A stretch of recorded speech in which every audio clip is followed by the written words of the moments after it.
नमस्कार, स्वागत है आप सभी का तेजस्वी अकादमी के इस मंच पर। आज हम बात करेंगे उत्तराखंड एसआई के एक सब्जेक्ट हिंदी पर।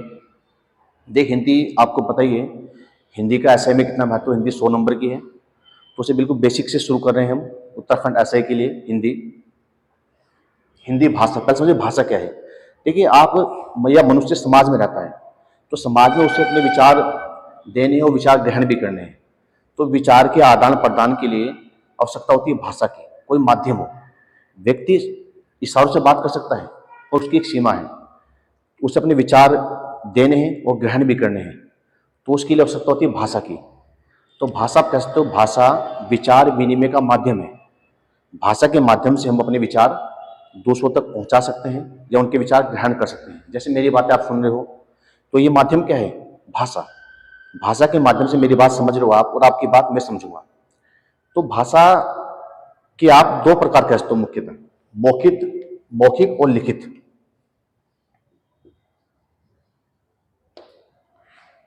मौखिक और लिखित। जो भाषा मुंह से बोल जाती है, उच्चारण, ये मौखिक है। लिखी जाए वो लिखित है।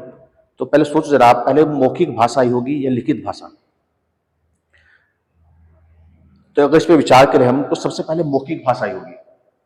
जब मनुष्य का जन्म हुआ, मनुष्य उसके बाद ही उसने बोलना शुरू किया होगा। फिर बाद में उसी उन ध्वनियों को, उस उच्चारण को लिखित रूप दिया गया, तो लिखित भाषा है।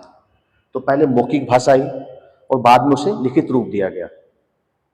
जब मनुष्य को ऐसा लगा होगा, या तो अपनी भाषा को स्थायित्व प्रदान करने के लिए या प्रामाणिकता रखने के लिए उसे लिखित रूप दिया गया। जो ध्वनि मनुष्य के मुंह से निकली, उन्हीं ध्वनियों को एक लिखित रूप देना, वही लिखित भाषा है।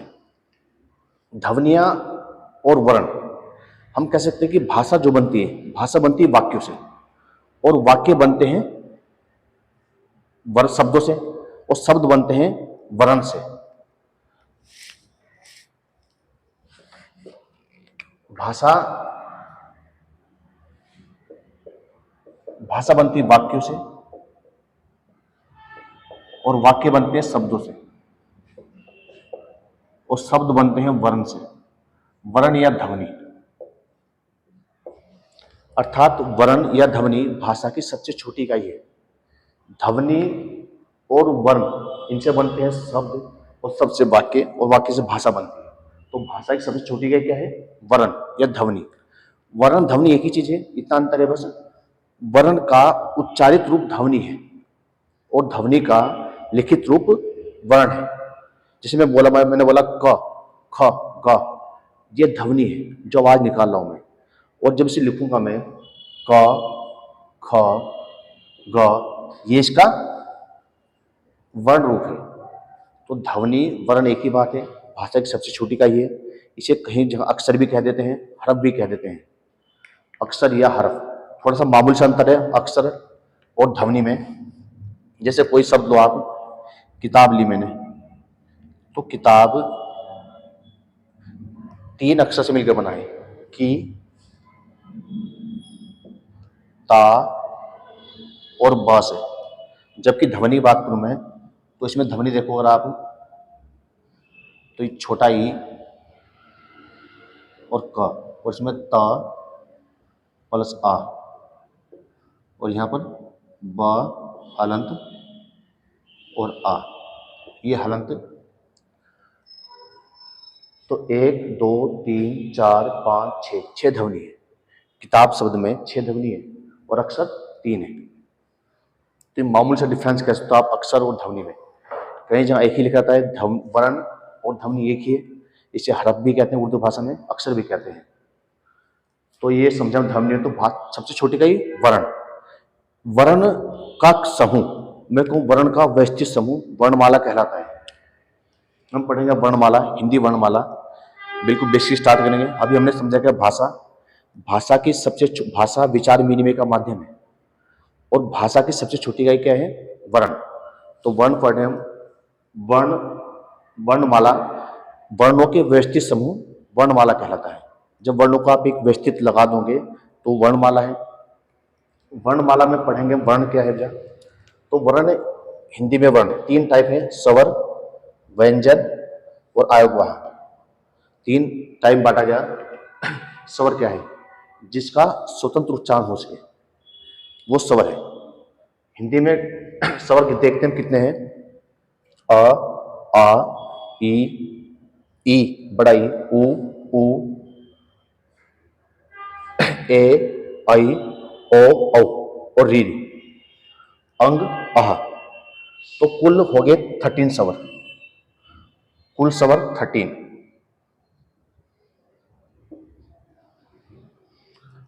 कुल स्वर होते 13।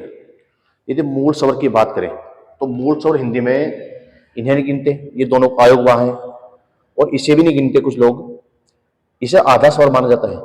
तो इसके अलावा बैठते हैं 10 स्वर। पर जो मानक हिंदी वर्णमाला है भारत सरकार की, उसके अनुसार 11 मूल स्वर है।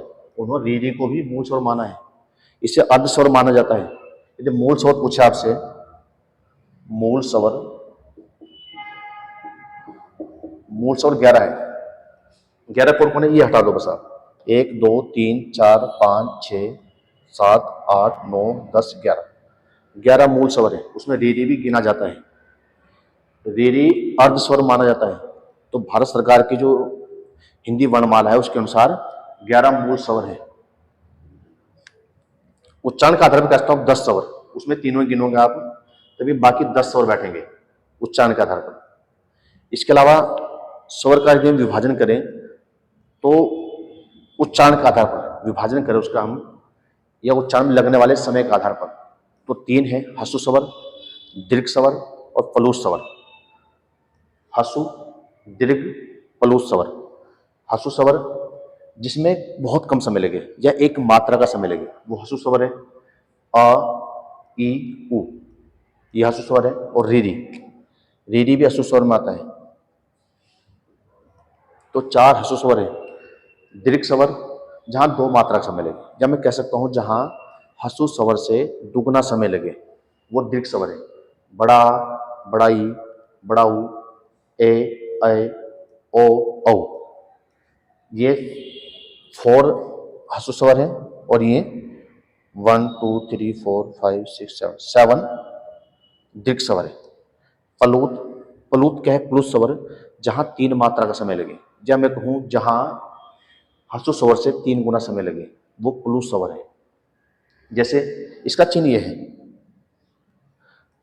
जहां बहुत लंबी आवाज देनी हो, राम, ये राम, ये क्या है? प्लुत स्वर। तो स्वर समझ गए आप। स्वर क्या है? टोटल स्वर 13 है, मूल स्वर 11 है हिंदी में। ह्रस्व स्वर 4 है: अ, ई, उ, रीरी। और दीर्घ स्वर 7 है: आ, बड़ा ई, उ, ए, ऐ, ओ, औ। ये 7 है। ये हो गए स्वर आपके। अब इसके बाद हम देखेंगे व्यंजन। व्यंजन क्या है? देखिए, व्यंजन जिसका बिना स्वर के उच्चारण ना हो सके, या जो बिना स्वर की सहायता से ना बोला जा सके, अर्थात जिसका स्वतंत्र उच्चारण नहीं हो सकता, जिसके उच्चारण करने के लिए स्वर की जरूरत पड़े, वो क्या है? व्यंजन है। जैसे क, इस क में, इसका अगर से तोड़ू मैं तो उसमें क हलंत प्लस आ, हर व्यंजन में आ लगा हुआ है। यदि आपने अ उससे हटा तो उसके नीचे हलंत आ जाएगा। तो उच्चारण करना आपको, जैसे ख है, इस ख को हटाओ मैं अ से, तो ये है। तो उच्चारण करने के लिए आ लगाना पड़ेगा आपको, स्वर की सहायता पड़ेगी आपको। बिना स्वर के बोला नहीं जाएगा। इसमें स्वर लगाया आपने तब बना ख। तो जो बिना स्वर की सहायता से नहीं बोला जा सकता वो व्यंजन है। अब व्यंजन कितने ये गिने के बाद में हम पहले देख लो कौन कौन से व्यंजन है। देखो, व्यंजन बांटे गए मुख्यतः 4 प्रकार व्यंजनों में। स्पर्शी व्यंजन, जहां कोई 2 अंग टच करे, स्पर्श करे, तो ये स्पर्शी व्यंजन है। क वर्ग, ये पहला आपकी वर्ग याद हो पूरे, एक क्रम में याद हो। क वर्ग में कौन कौन है, ख में कौन है, ग में कौन है। तो क वर्ग देखो, क, ख, ग, घ, ड। च वर्ग, च, छ, ज, झ, अइया। ट वर्ग, ट, ठ, ड, ढ, ण। तावर त थ द ध न, पवर प फ ब भ म। ये कितने हैं? 25। ये 25 स्पर्शी व्यंजन है। फिर य र ल व, ये र ल व अंतस्थ व्यंजन है। ये कहते हैं जो स्वर और व्यंजन के बीच के हैं। कुछ स्वरों के गुण है, कुछ व्यंजन के गुण है, अंतस्थ कहा है। जो बीच के हैं दोनों के, य र ल व। इसके अलावा श श श ह, ये उष्म या संघर्षी है। उष्म संघर्षी जिनकी बोलने में रगड़ खाए जीभ और उससे उष्मा पैदा हो, तब उच्चारण हो उनका। जिनके बोलने में रगड़ से उष्मा पैदा हो, उनके उच्चारण करने में, ये वो शब्द है उष्म या संघर्षी। श स स ह। इसके अलावा दो द्विगुण व्यंजन है, इन्हें उक्षित व्यंजन बोलते हैं।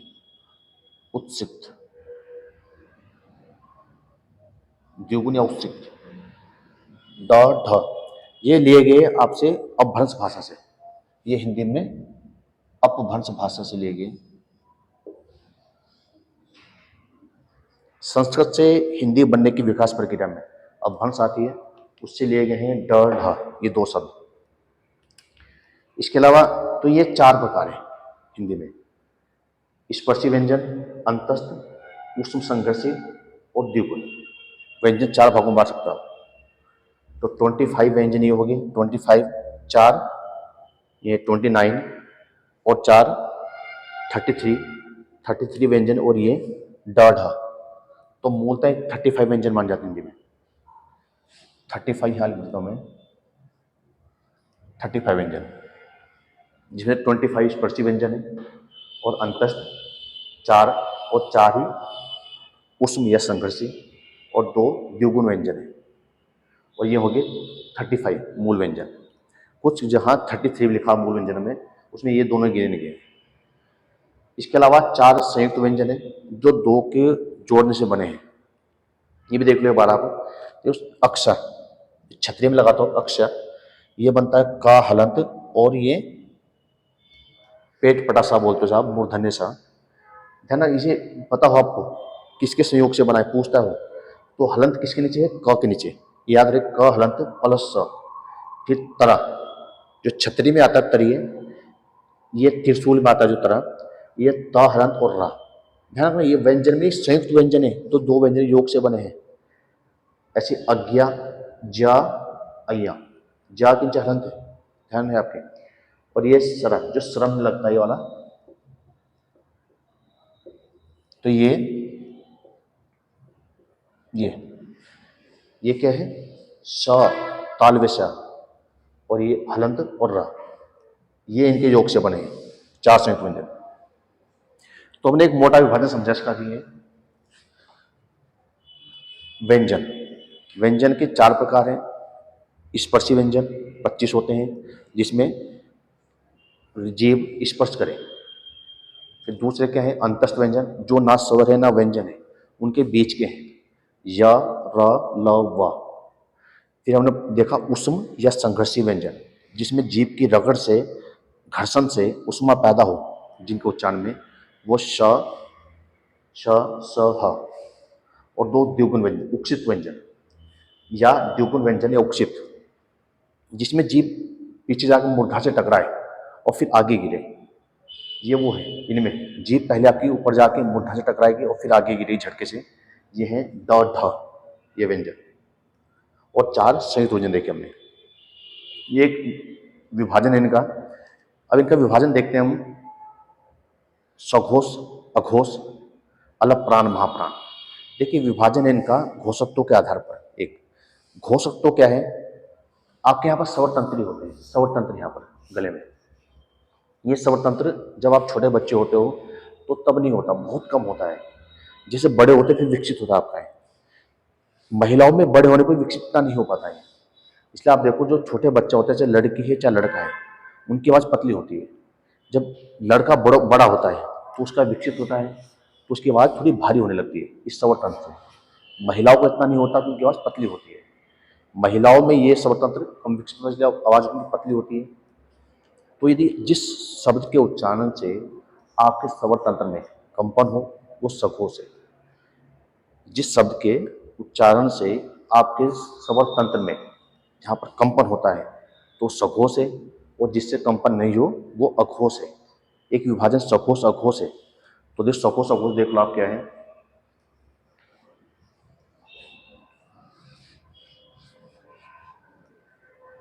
बस आपको ये याद रखना है कि ये अघोष है, पहला अघोष। अघोष के शॉर्ट में लिख देता हूँ इतना, अघो लिख देता हूँ बस, अघो। ये भी अघोष है, और ये 3 सघोष है।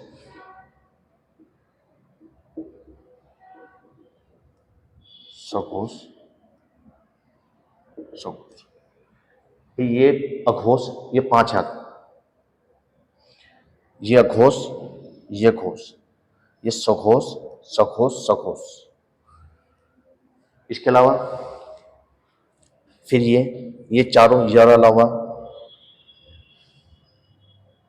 ये सघोष है।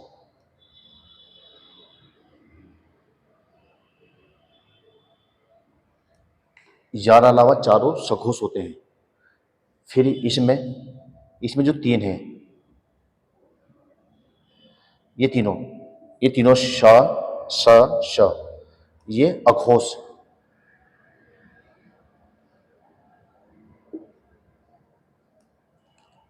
और ये सघोष होता है। ह सघोष, इसे मिटा दूं मैं उसमें संघर्ष को, या मैं यहां पर लिख देता हूं। ध्यान से समझना बात को। अभी बता रहे अघोष सघोष बस। तो ये चारों सघोष है, य र ल व सघोष है, और ये 3 अघोष है, और ये सघोष है। वो आपसे पूछेगा इनमें से कौन सघोष कौन अघोष है क्या। जब ड ढा है, इन्हें याद करना चाहिए कि आप इनके साथ देख लो, जैसे ड और ढा यहाँ पर ये इसके साथ, इसमें अंतर ये है कि यहाँ नीचे है, उसमें भी ढा यहाँ, जो ये है वही है बस। अब देखो ये क्या है, ये वाला सघोष है, तो ये भी सघोष है, ये सघोष ये भी सघोष है, तो ये दोनों सघोष होते हैं।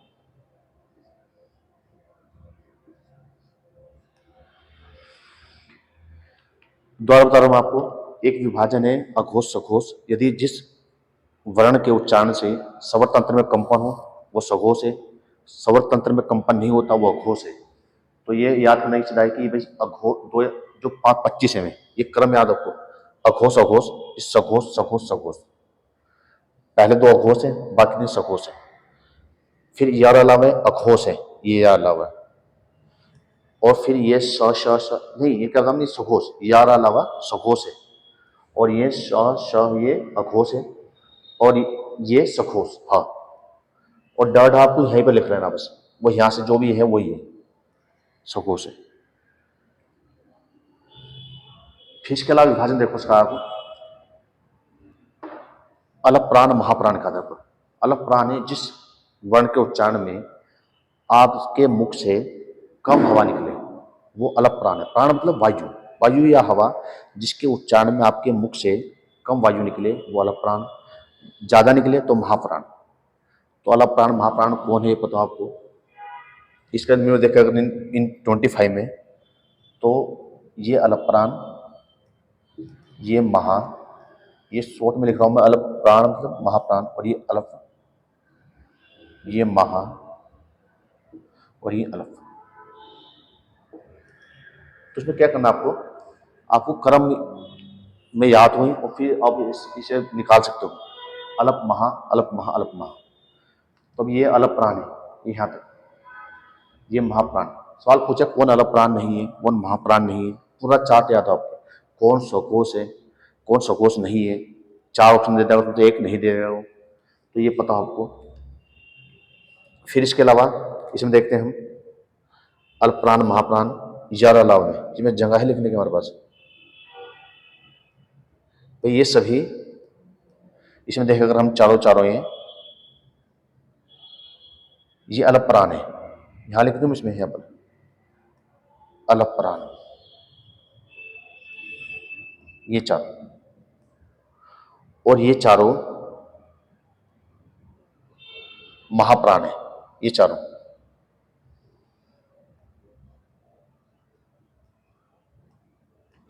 आप अपनी कॉपी में बड़ा चार्ट बना सकते हो अच्छे से, अलग अलग क्लियर करके। इसमें एक साथ ज्यादा हो रहा होगा, आप समझो बात को कि भी यार अलावा ये अल्प प्राण है, और स ये महाप्राण है। और इनका अल्प प्राण महाप्राण आपको याद नहीं करना, वो यहीं पर देखना आपको। यहाँ पर ये देखो क्या है, ये वाला ड हप अल्प प्राण है, ये इसमें आ रहा है, इस डा के साथ देखना आपको। और ये महाप्राण है भाई, ये डा और ये अंतर रखना, और ये अंतर रखना, ये यहाँ पर है। तो ध्यान रखना आपके, ये अलप है और ये चारों महा है, और ये अलप महा, अलप महा है। तो ये अलप प्राण महाप्राण, घोष तो सघोष। यदि हम देखें उनकी बात करें मैं, इन स्वरों की, सारे स्वर अलप प्राण होते हैं, ये भी ध्यान रखना आपको। सभी स्वर अलप प्राण, सभी स्वर अलप प्राण होते हैं, और सभी स्वर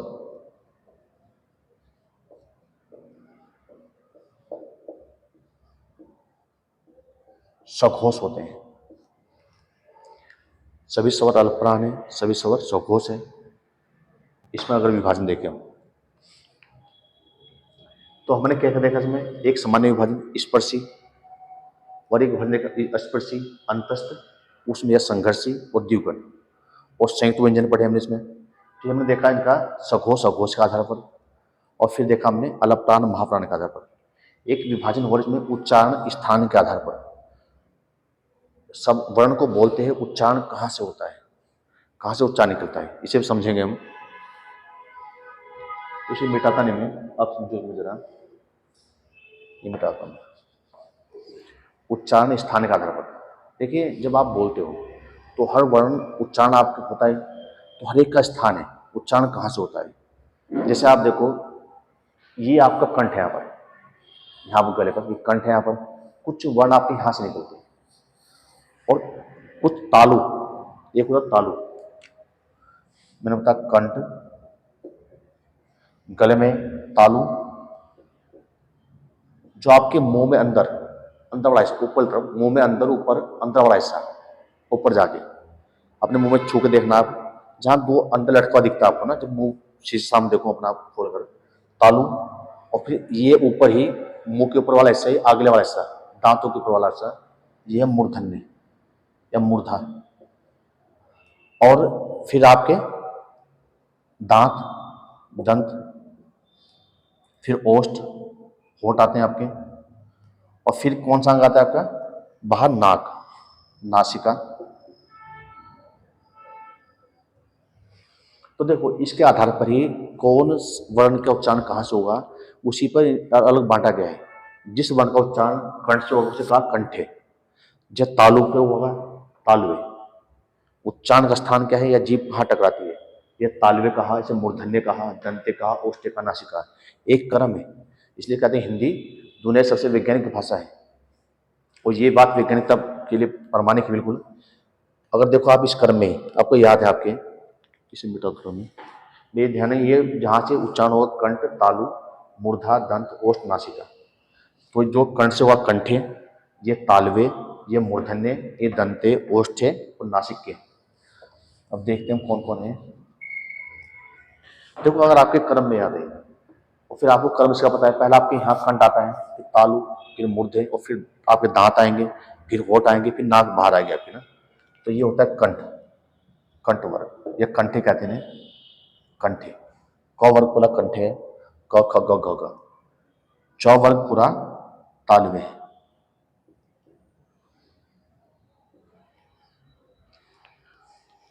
तालवे है। और फिर इसके बाद क्या है, कंठ, तालु, फिर मूर्धा आता है, मूर्धन्य, ये ट वर्ग मूर्धन्य है, ये मूर्धन्य है, मूर्धन्य ये। और तो फिर मुंह के बाद क्या था, मूर्धन्य के बाद दांत आता है आपके ना, ये दंते है, दंते। और फिर ये अ वर्ग आपके ओष्ठ, ओष्ठ है।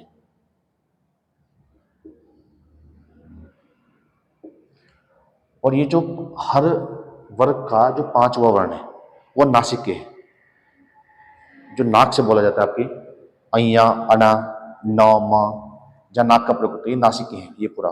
इसे मैं ऐसे लिख दूँ, ऐसे लिख दूँ नासिक के, यहाँ लिख दूँ, ये पूरा वर्ड नासिक के है, ऊपर लिख देता हूँ मैं ना, ये पूरा ही वर्ग नासिक के है। जो शब्द जो वर्ण नाक से बोले जाते हैं वो नासिक के हैं। तो ये सवाल पूछता है कि कौन नासिक के नहीं है। ड, अया, अणा, न, म, ये नासिक के हैं।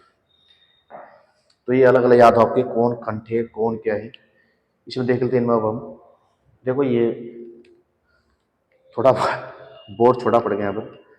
तो इसमें देखो, अगर हम ये देखें यार अलावा में कौन क्या है, तो यह है जो ये यह तालवे है,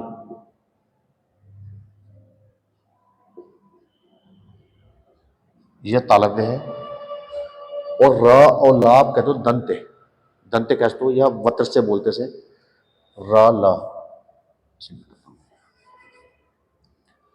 रा और ला, ये दंते या इसे बोलते हैं वर्त से।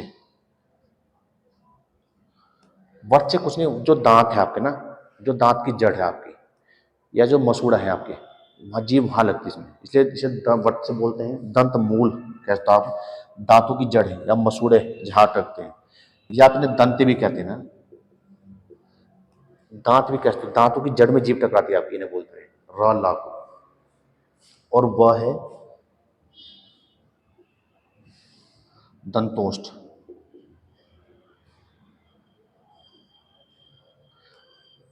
जो आपके ऊपर के दांत है, वो नीचे वाला होठ है, इसके बीच में जब वह बोलोगे आप, तो आपकी जीभ वहां पर जाएगी, ऊपर वाले दांत और आपके नीचे वाले होठ, अधर बोलते हैं आप, उसके बीच में जाएगी। तो ये है दंतोष्ठ। तो यह है तालवे। रा क्या है आपका, रा ला वर्त से या दंते, और वह दंतोष्ठ, ये याद होगा आपके। फिर हम देखते हैं स में, तो इसमें कुछ मिटाना पड़ेगा इसमें हमें, यहाँ लिख देता हूं मैं। जो ये श है, सलजम वाला सा, ये है तालवे, जीभ तालू पे जाएगी आपकी। और ये है मूर्धन्य सा,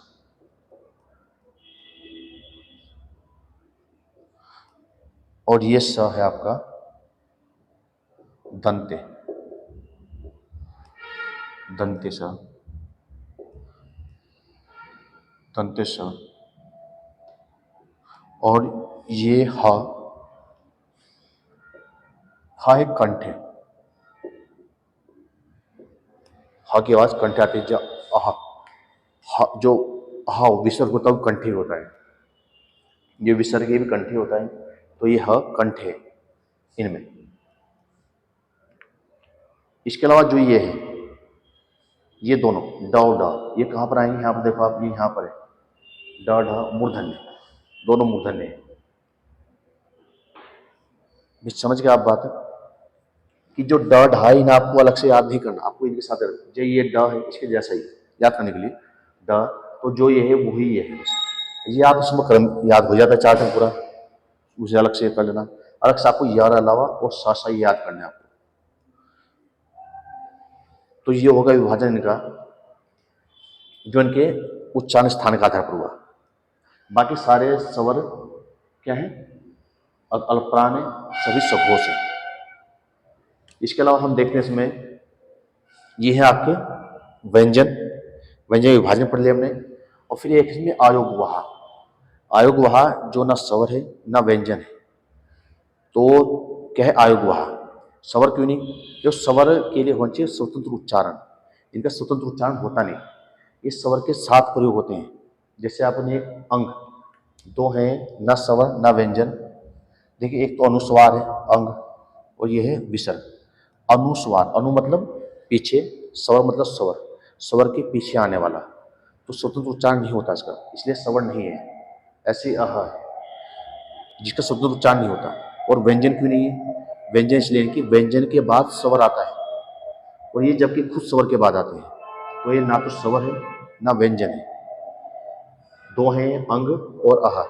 अंग जैसे आप प्रयोग करते हो, घंटा लिखते हो आप, घंटा, तो क्या है, घ हलंत इसे खुलो और में, और आ, और तभी ये अंग आया, अंग की बिंदी, ये अ के बाद आया है। तो ये स्वर के बाद आते हैं, अनुस्वार, अनु मतलब पीछे, स्वर के बाद आने वाले। और ये विसर्ग जैसे छह लिखुआ में छह, तत्सम शब्दों प्रयोग होते हैं, दुख, दुख, ये क्या है, विसर्ग।